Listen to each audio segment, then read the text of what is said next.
Hello, and welcome to the second video in my video blog for language teachers. My name is Holly, or Teacher Holly, depending on what you prefer. It really doesn't matter to me. And in this video, I am going to demonstrate a vocabulary activity that I have used with a good deal of success with different learners, mostly high beginner to low advanced. So if you're using the European framework, I'd say probably at least A2, maybe B1, to about, I think the highest level learner I've used this with was probably C1, somewhere around there. I'm not an expert on this framework. I'm not super familiar with it.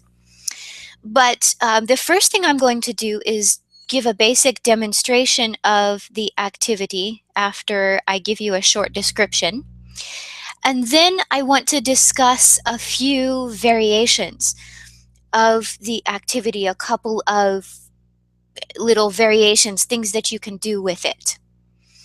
So first I will describe the activity. And since this is being done online, often with one-on-one groups, the teacher, when pre-teaching especially, this activity does definitely require scaffolding, which is probably what they might call a duh factor for many, but not everyone. um, so when pre-teaching, the teacher has to take a very active part. The teacher has to become one of the pair. So you don't have pairs to assign in one-on-one classes. That's one important thing that you have to change your thinking a little bit. You almost become one of the students in a way because you have to play the part of that second person in a pair. So sometimes it takes a few activities to wrap your head around. So what happens is the first thing the teacher does is ask the student to choose a topic. And then the teacher says, okay, I'm going to take, say, 1 minute. That's usually what I do because I'm a native speaker and I can access my word bank more quickly than like a high beginner, for example.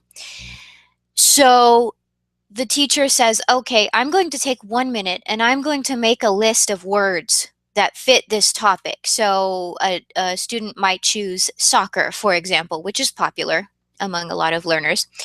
And the teacher makes a list, doesn't show the list to the students, doesn't copy and paste it, just type it in a empty blank document or something. And then you have your list of words. When the timer goes off, that's it, you stop. And then you set the timer again and you tell the student, okay, I'm going to give you a synonym and or a definition, and you have to guess the word I'm thinking of. And depending on the level of the learner and other factors, it might take a couple of explanations before the student is able to wrap their head around what exactly you're doing. You know, and maybe you can leave a comment if you can think of a better way to scaffold this. But explaining it step by step, I have found has been the best way to do it. So, you know, after you explain that, you start the timer. And for me, again, when I'm demonstrating, I give myself 1 minute because I'm a native speaker and I can think, you know, of synonyms more quickly often. Not always, but, you know, I'm a word person, so for me, 1 minute is enough to give them an idea. And if they guess a word, I write it in the chat box. And so now that's basically a word that's fair game for what we do next. And so then students are thinking in terms of definitions, and these are English definitions. Okay, so they're thinking in terms of English definitions, meanings, synonyms. And then what you do after this, after you have done it and essentially played the part of one person in a pair, then you tell the student, okay, now you need to make a list of words that fit this topic. And you remind them again, don't tell me your list. Don't show me your list. And then they get longer. And the amount of time you give them can depend on, you know your learner best. So you know if they're really good with vocabulary and they're just practicing a little bit, then you give them less time if it's about fluency. If it's about vocabulary development, then of course you give them more time. And I allow my students to use a translator. You can choose not to, depending on what your objective is, what your learning or practice objective is. And then you set the timer again, and they have to give you synonyms or definitions, and you have to guess the words. And I want to give a shout out right now. I want to take the time to give a shout out to a teacher on verbling.com. It's one of the companies that I work for. His name is Teacher Nate. And I want to give him a shout out because I got the idea from watching a game that he often plays with students. It's like Taboo. And I kept thinking and thinking, how can I do this kind of thing with one-on-one? So this is what I came up with. So now let's go into the demonstration. You've listened to me talk long enough. Let's go into the demonstration. I'm going to share my screen. Just a second here.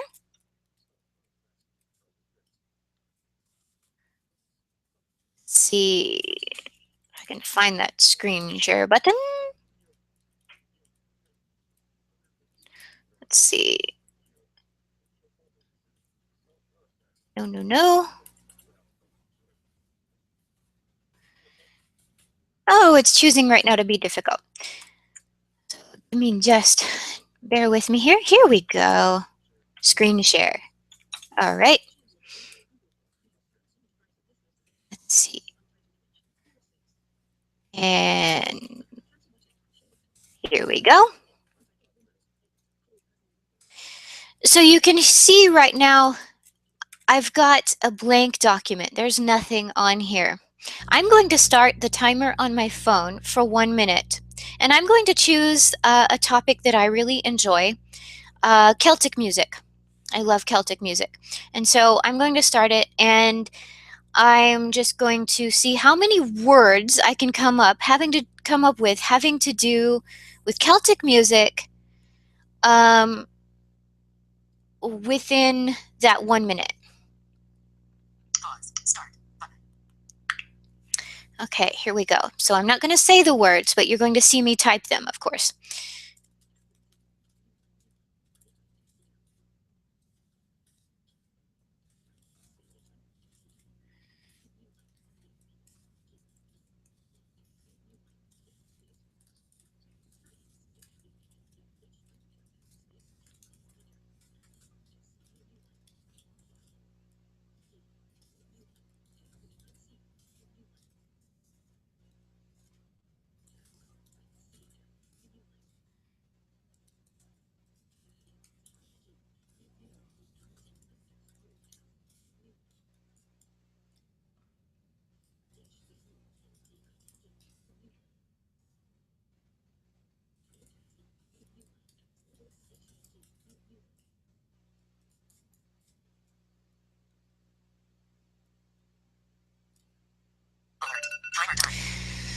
Okay.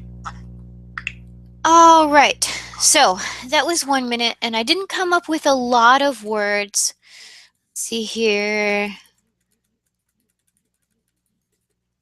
And depending on the learner, I've had some of them come up with more words. I've had some of them come up with less in the 2 minute or 3 minute mark.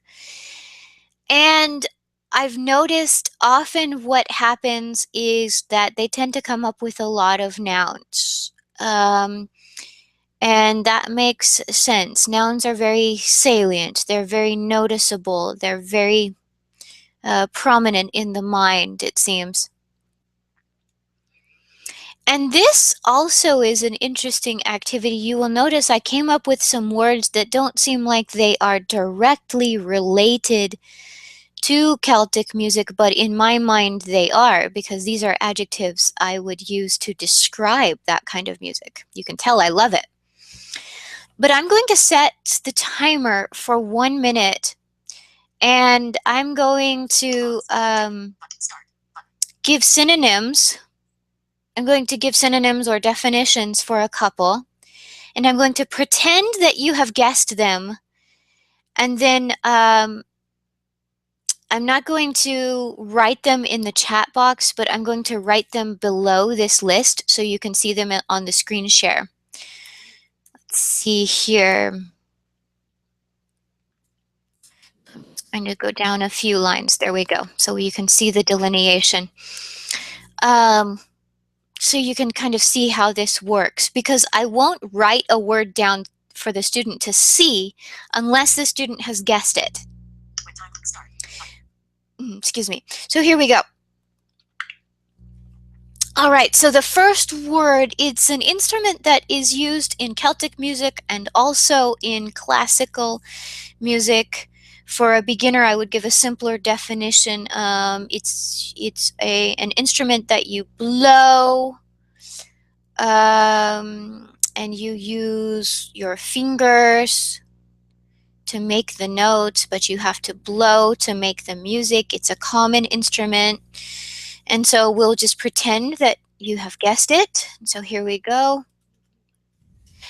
Okay, this is something that some people do to make music. They do it with the voice. They make songs with the voice. And I'm going to pretend that you have guessed it. And if they guess a variation, it's okay. I don't mind.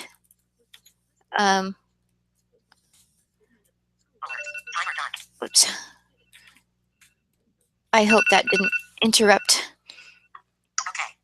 But if they guess it, like just as the timer goes off, I'll still count it, especially, you know.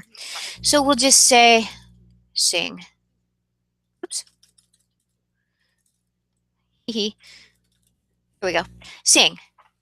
And you can see up at the top here, if I go up, you can see that I wrote singing, which is the progressive or continuous form. And that's fine. All right, so I'm going to go back over here and stop sharing my screen. There we go. Now you can see me again. So that's a basic demonstration. This is what I would do as a teacher. And then, of course, you have the student do it. And you can go back and forth a few times. You can do different topics. But let's discuss some variations. And feel free to leave a comment if you think about other variations.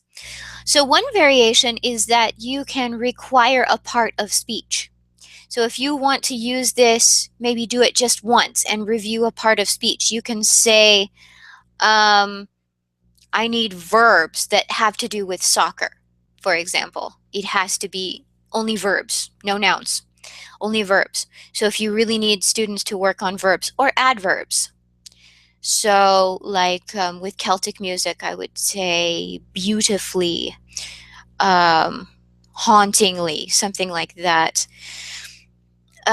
Or they have to think of present perfect. So they have to include the have sung, have played, have listened to.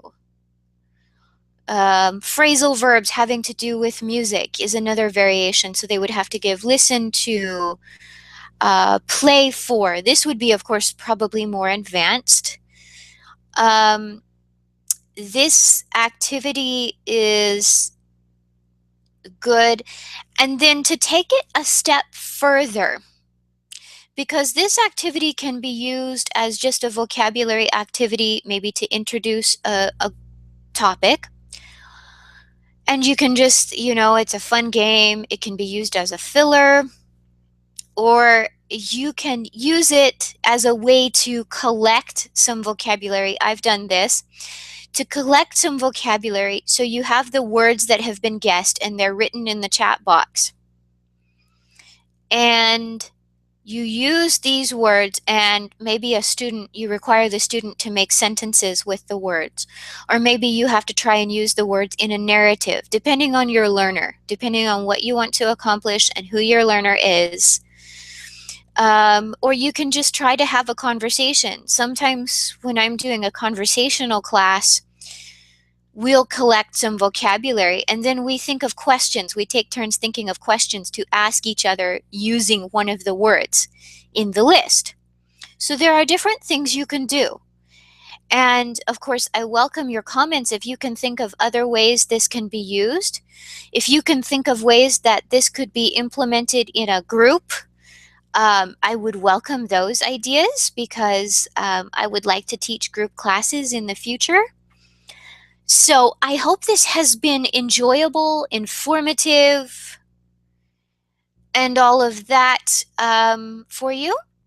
And I will see you in the next video. Whoops.